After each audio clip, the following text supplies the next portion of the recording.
سی پی او سید خالد ہمدانی کی خصوصی ہدایات پر راولپنڈی پر شامل کرتے ہیں ہمارے division bureau chief Mumtaz Hussain.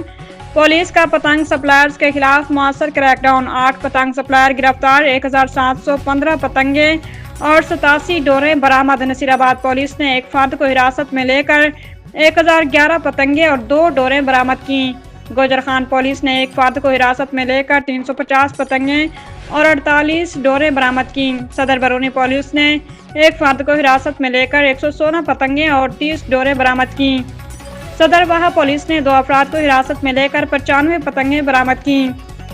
Are اے بازار پولیس نے ایک فرد کو حراست میں لے کر 82 پتنگیں اور 2 ڈوریں برآمد کیں۔ واہ کینٹ پولیس نے ایک فرد کو حراست میں لے کر 30 پتنگیں اور 4 ڈوریں برآمد کیں۔ تھانہ بنی پولیس نے ایک فرد کو حراست میں لے کر 31 پتنگیں اور ڈور برآمد کی۔ پتنگ بازی کو ناقابل ضمانت جرم قرار دیا گیا ہے۔ پتنگ بازی جیسے خونی کھیل میں ملوث افراد قانون کی گرفت سے نہیں بچ سکتے۔